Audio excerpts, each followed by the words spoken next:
over the other firm. External reconstruction is where the firm closes and starts with the new name. मतलब A बंद हुआ और वही business एक नए नाम से शुरू हो गया. Amalgamation क्यों करते हैं? Why amalgamation is done?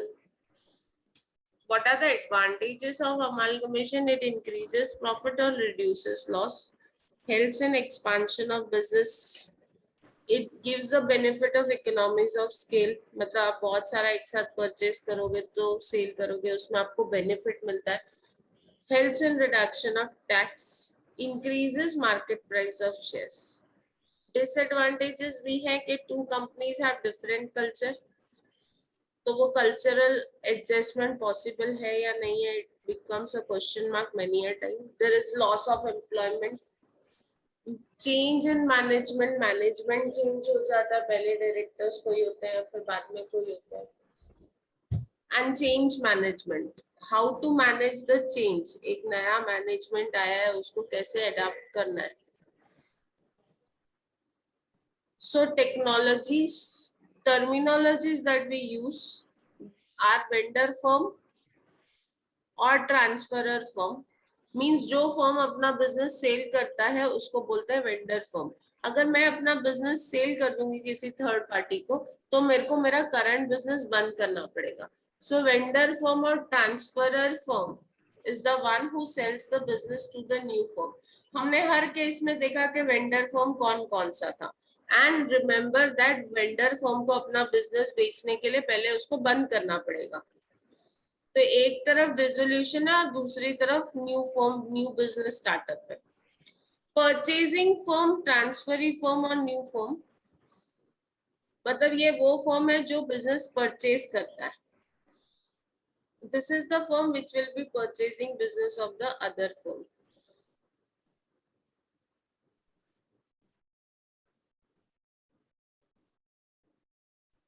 फिर हमने थर्ड पार्ट पढ़ा, व्हाट इज परचेज कंसिडरेशन.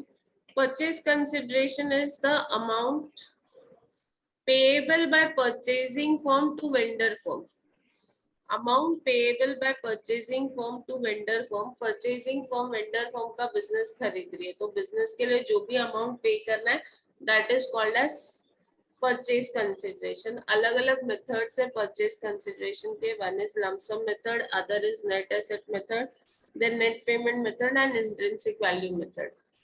तो ये जो थर्ड फोर्थ मेथड है वो ये साल तो है नहीं, नेक्स्ट ईयर आपको पढ़ना है.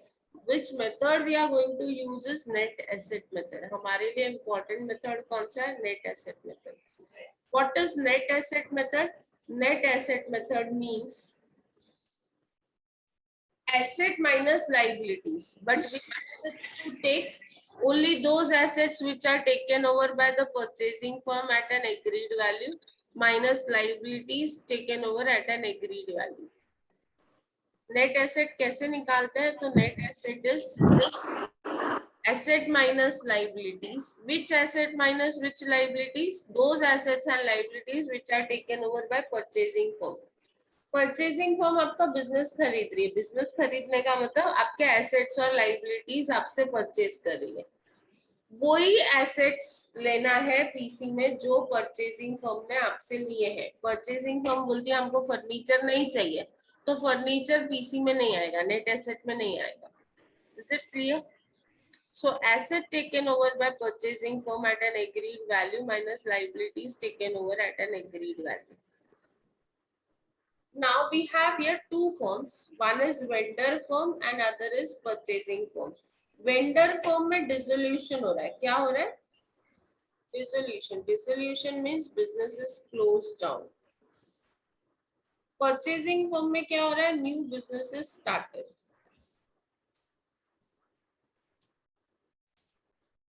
अभी अमालगमेशन का भी आपको कौन सा टाइप आने वाला है एसवाई में? ओनली दिस फर्स्ट वाला. ए एंड बी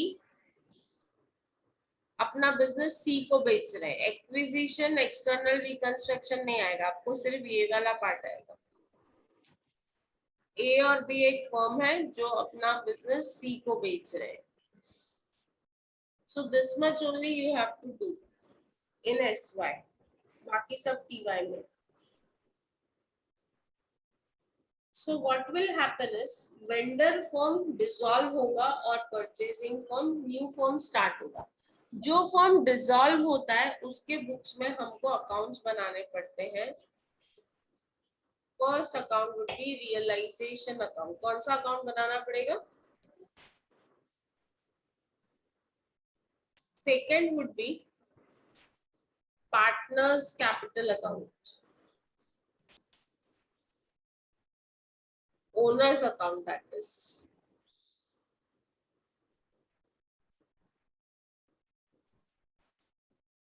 कैश और bank account,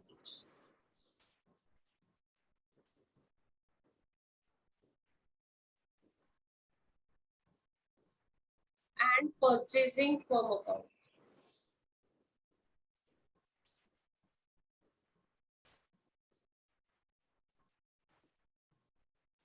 cash and bank account तभी बनाना है when it is not taken over by purchasing firm.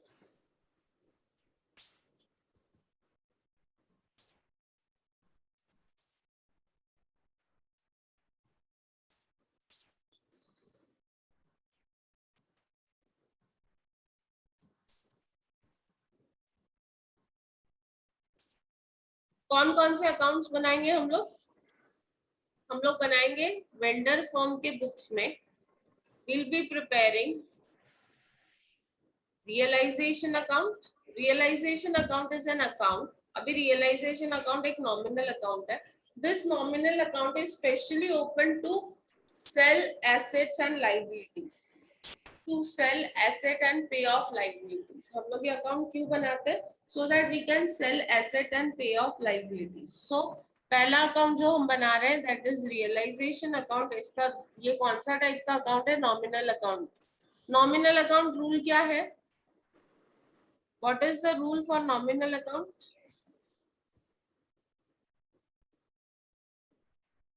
Nominal account rule क्या है?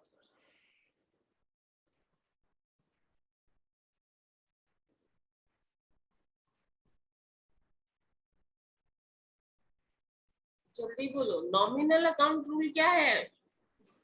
माय गुडनेस, हाँ, debit all expenses and losses and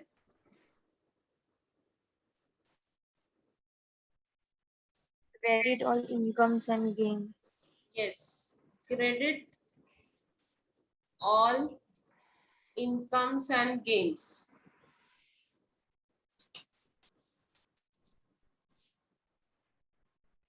So realization account is a nominal account जिसका rule है जो बोलता है debit all expenses and losses, credit all incomes and gains. Partners capital account, they are the owners at the end of the day. जो भी PC है वो owners को ही जाने वाला है।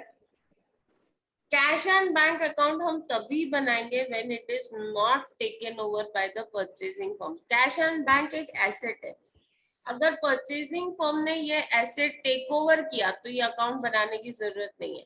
तभी बनाएंगे जब it is not taken over by the purchasing firm. Purchasing firm बोलता है हमको वेंडर फर्म का कैश नहीं चाहिए, तो फिर आपको कैश अकाउंट बनाना पड़ेगा। And lastly purchasing firm account, this account tallies.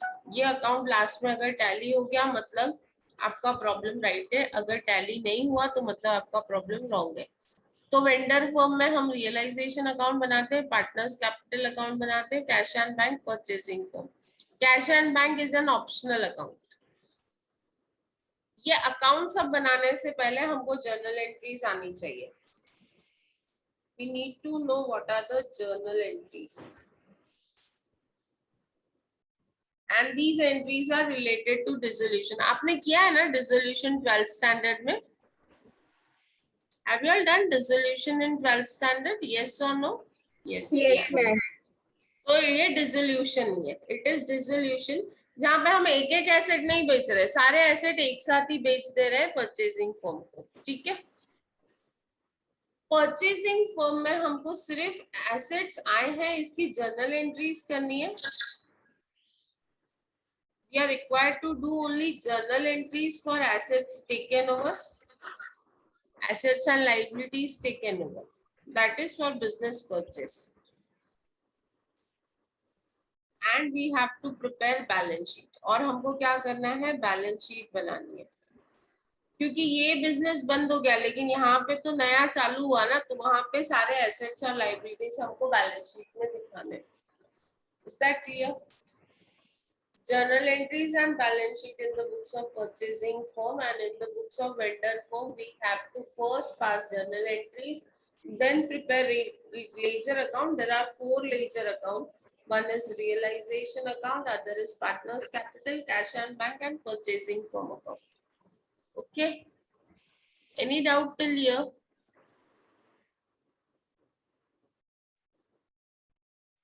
और ये सब करने से पहले you'll have to do working note number 1, which is calculation of purchase consideration. सबसे पहले आपको क्या calculate करना है? Calculation of purchase consideration means what is the amount at which business is taken over. क्या amount pay purchasing firm business take over कर रही है, तो सबसे पहले आपको क्या कैलकुलेट करना पड़ेगा, परचेज कंसिडरेशन. ठीक है, उसका वर्किंग नोट करने के बाद ही आप आगे का प्रॉब्लम कर सकते हो. Your problem starts with working note number 1, that is calculation of TC, then journal entries, then ledger accounts and in the vendor form, and purchasing firm में journal entries and balance sheet. Okay. थोड़ा लेंदी लगता है, but once you understand कि क्या करना है, कैसे करना है, तो it becomes easy.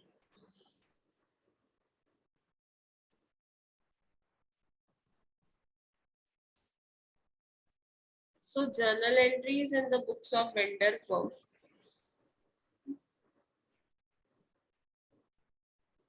I hope so आपको वेंडर फर्म का मतलब मालूम है क्या है.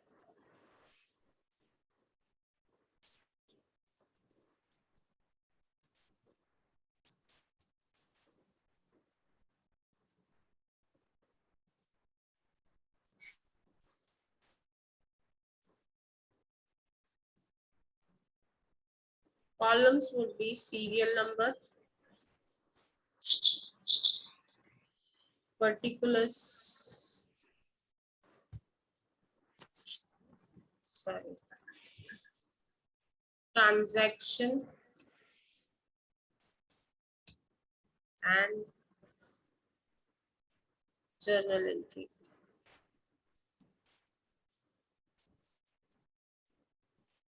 The very first step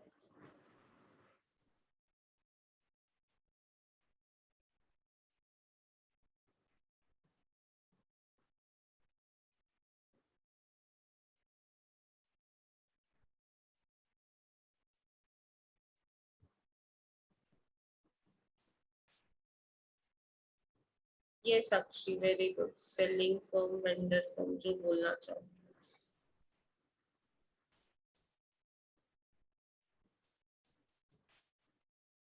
अभी सब इसमें ना स्टेप है और फिर उस स्टेप के अंदर जर्नल एंट्रीज है. ओके.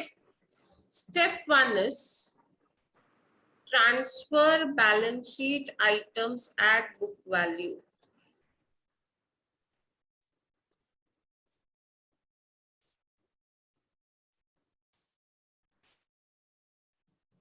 वेंडर फर्म के बैलेंस शीट में जो भी है उसको सबसे पहले ट्रांसफर करना है. ट्रांसफर इट, कहाँ ट्रांसफर करना है, हर आइटम अलग अलग जगह ट्रांसफर होगा. तो step 1 is transfer of balance sheet items. Balance sheet में जो भी दिया है उसको ट्रांसफर करना है at book value. Transfer of balance sheet items at book value. एक एग्जांपल लेती हूँ मैं यहाँ पे. I'll just take a small example. ये फर्म ए है जो अपना बिजनेस सी को सेल कर रहा है, उसकी बैलेंस शीट है. ठीक है, बैलेंस शीट में सबसे पहले क्या आता है, कैपिटल. ए का कैपिटल 70,000, बी का capital 370,000, general reserve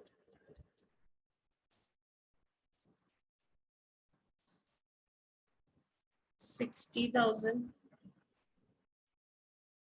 creditors 75,000, bills payable 25,000,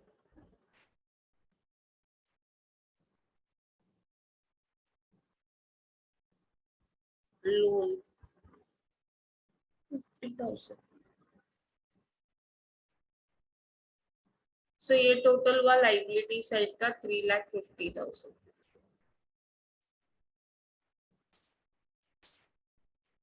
On the asset side, you have land and building.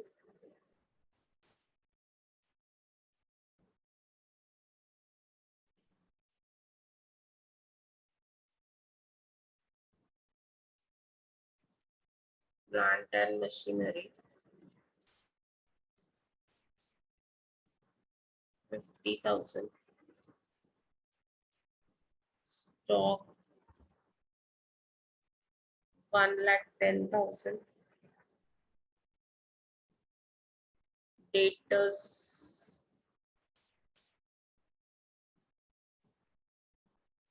70,000. Cash and bank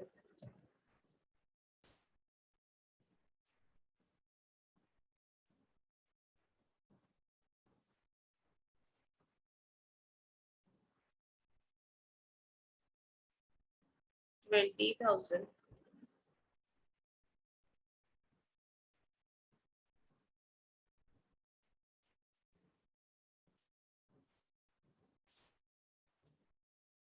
Furniture and fittings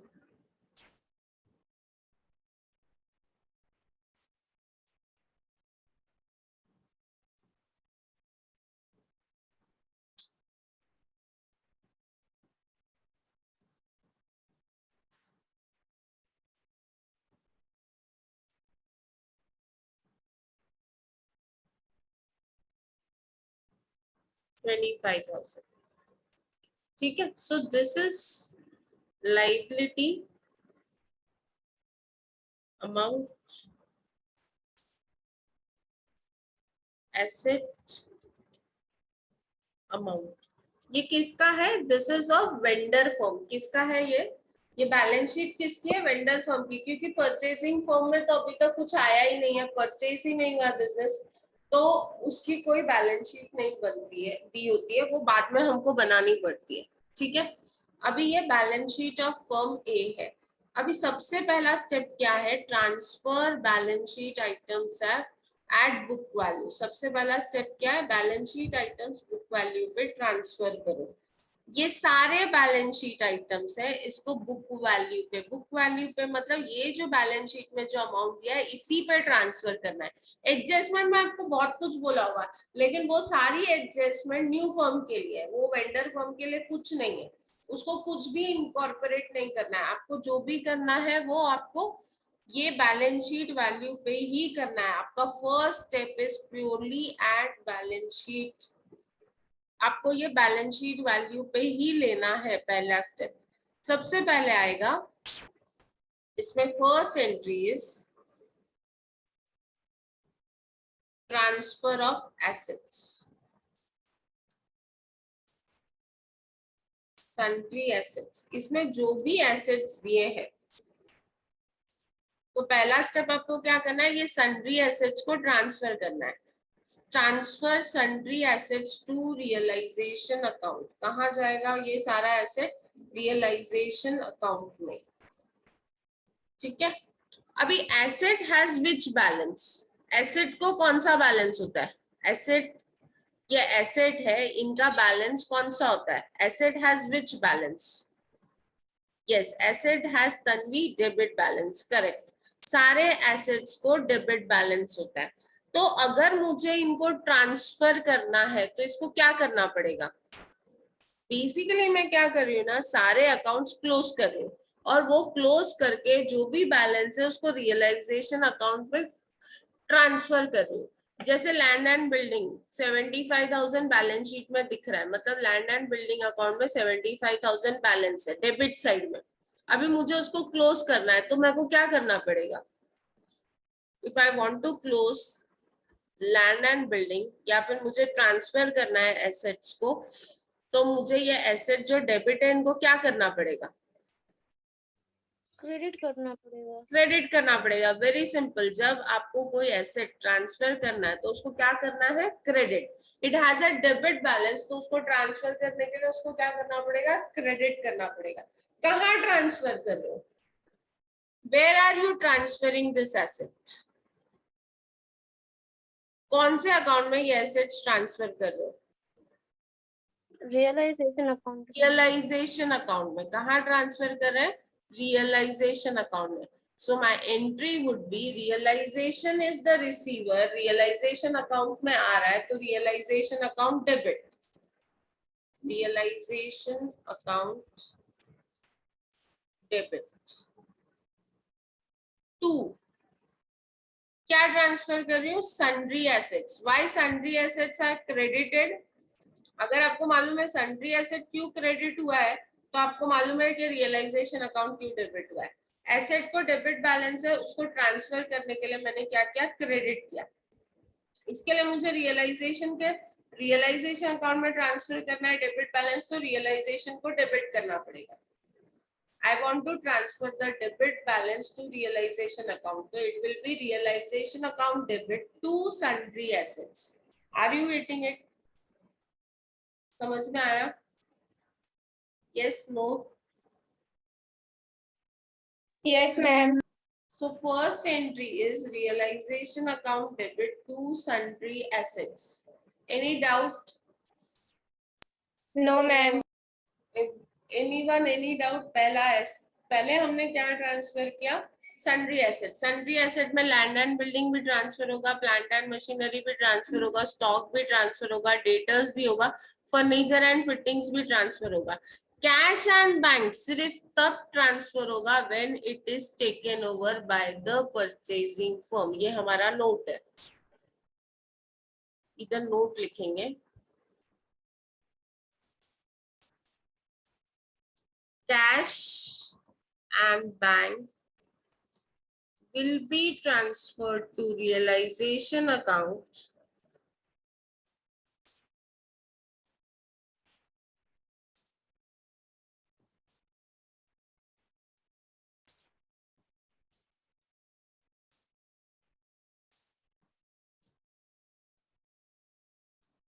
only if it is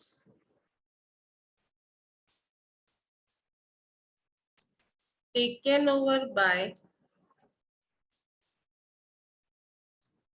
purchasing firm.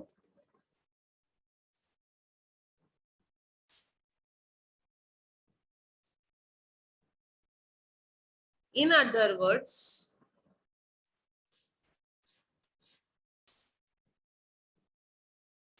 if cash and bank is not taken over by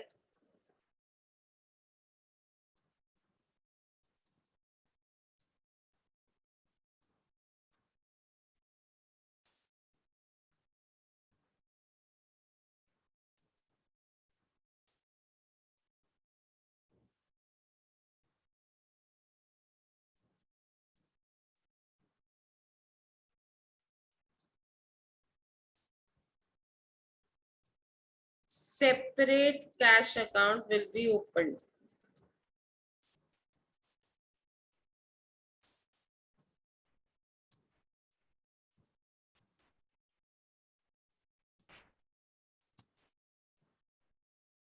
देखो, for every asset there is a chance के there is always a chance के वो new firm वो asset ले रहा है या नहीं ले रहा है। फॉर एग्जाम्पल, अभी मैं ये जो चीज समझा रही हूँ ना, वो ध्यान से समझो। New firm land and building ले रहा है, प्लांट एंड मशीनरी ले रहा है, स्टॉक ले रहा है, डेटर्स ले रहा है, लेकिन कैश एंड बैंक और फर्नीचर और फिटिंग्स नहीं ले रहा है। Cash and bank and furniture and fittings नहीं ले रहा है। दो एसेट है जो नहीं टेक ओवर कर रहा है। ठीक है। फर्नीचर एंड फिटिंग्स नहीं भी टेक ओवर हुआ है तो भी ये कहाँ ट्रांसफर करेंगे, रियलाइजेशन अकाउंट में। कहाँ ट्रांसफर करेंगे, irrespective of whether it is taken over और नॉट टेकन ओवर, जो भी कैश एंड बैंक के अलावा जो भी एसेट्स है वो सारे कहाँ जाएंगे, रियलाइजेशन अकाउंट में जाएंगे। जैसे लैंड जाएगा, प्लांट एंड मशीनरी जाएगा, स्टॉक जाएगा, डेटर्स जाएगा, वैसे फर्नीचर एंड फिटिंग्स भी रियलाइजेशन अकाउंट में जाएगा, दो it is not taken over by the new firm. Cash and bank के केस में if it is not taken over तो आपको अकाउंट ओपन करना है, ये वाला अकाउंट ओपन करना पड़ेगा। और अगर ये टेकन ओवर है, सपोज बोला नहीं ये टेकन ओवर है, टेकन ओवर है मीन्स परचेसिंग फर्म बोलती है हमको आपका कैश बैलेंस भी चाहिए, टेकन ओवर है तो it will go to realisation account. कहाँ जाएगा, रियलाइजेशन अकाउंट में। यहां तक क्लियर है, any doubt? all assets will be transferred on the debit side of realization account। क्यों debit side, क्योंकि हम एंट्री क्या कर रहे हैं, realization account debit to sundry assets। Exception क्या है उसमें, सिर्फ cash and bank. Cash and bank में आपको ये चेक करना पड़ेगा कि purchasing firm cash and bank ले रहा है या नहीं ले रहा है, whether purchasing firm is taking over cash and bank or not। अगर परचेसिंग फर्म ने कैश एंड बैंक लिया है तो कैश एंड बैंक को हम रियलाइजेशन अकाउंट में ट्रांसफर करेंगे। If it is not taken over, अगर नहीं टेक ओवर किया है तो हम उसको क्या करेंगे, if it is not taken over by purchasing firm तो हमको cash and bank account separately open करना पड़ेगा। Yes no? यस क्या एंट्री है ट्रांसफर ऑफ एसेट की, ट्रांसफर ऑफ एसेट की क्या एंट्री है, realisation account debit to sundry asset account. realization account debit to sundry asset account। All assets are transferred on the debit side of realization account। Asset has which balance? Asset को कौन सा balance होता है, debit balance. इसके लिए transfer करते हैं तो क्या करते हैं, क्रेडिट। ट्रांसफर करने के लिए हम क्या करते हैं, credit. Is that clear? Yes ma'am.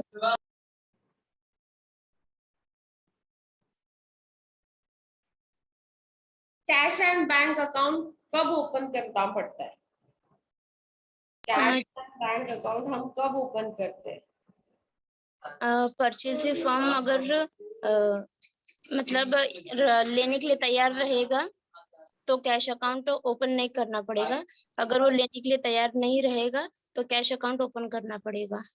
Correct, very correct. Anyone, any doubt? Anyone, any doubt? तो हमारा एसेट साइड तो क्लोज हो गया। अभी coming to the liability side. सबसे पहले कैपिटल दिया है, कैपिटल है ना, कैपिटल। कैपिटल के केस में, कैपिटल बैलेंस के केस में क्या करना पड़ेगा, capital account will be open. क्या करेंगे हम लोग, capital account will be open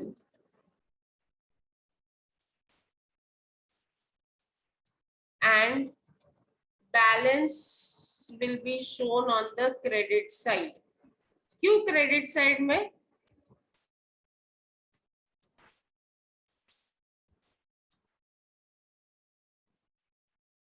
balance will be shown on the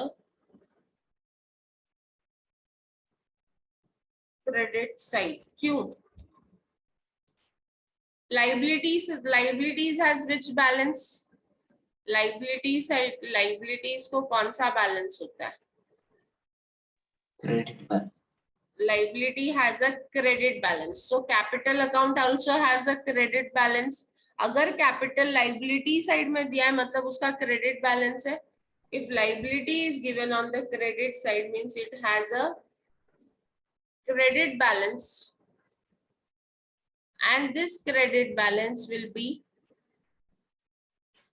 ये जो भी क्रेडिट बैलेंस है it will be transfer to capital account credit side. इसके लिए कैपिटल का जो भी बैलेंस है उसको कहाँ ट्रांसफर करेंगे, क्रेडिट साइड। ओके ठीक है।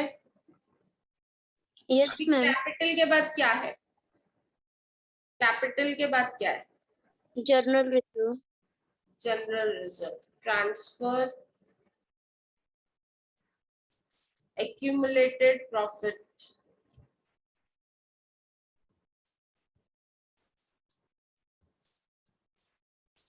To partners capital account. कहाँ जाएगा ये, जो भी accumulated profit है दैट इज जनरल रिजर्व है यहाँ पे, वो कहाँ जाएगा, वो जनरल रिजर्व हम कहाँ ट्रांसफर करेंगे, will transfer it to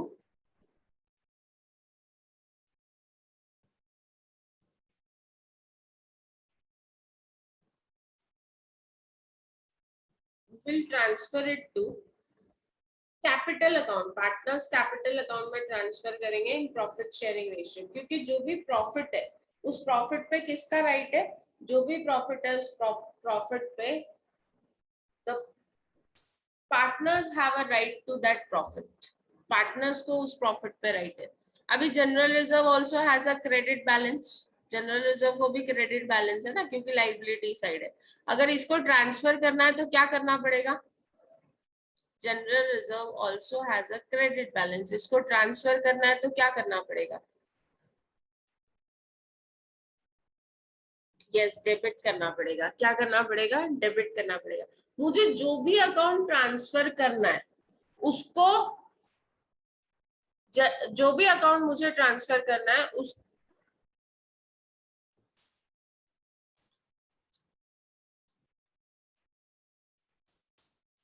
general reserve account debit, जो भी अकाउंट मुझे ट्रांसफर करना है ना उसको ऑपोजिट इफेक्ट देना है। क्या देना है, ऑपोजिट इफेक्ट देना है। अगर वो क्रेडिट है तो उसको डेबिट करो, और अगर वो डेबिट है तो उसको क्रेडिट करो।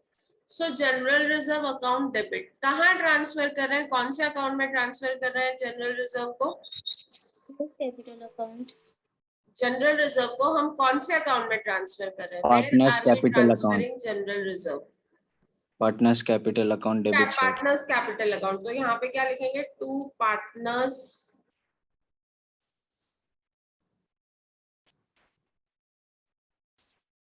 Capital account.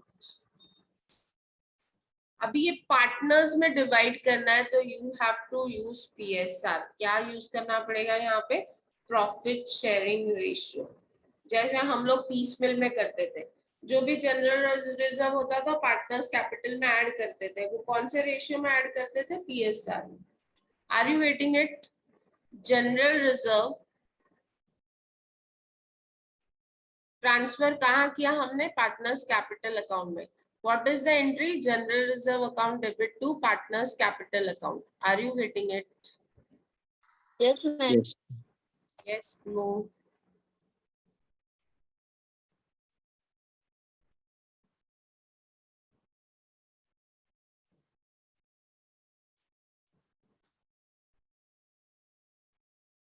So पहले ऐसे पहले एंट्री में हमने क्या ट्रांसफर किया, पहली एंट्री में हमने क्या ट्रांसफर किया, what was our first entry, पहले एंट्री में हमने क्या ट्रांसफर किया,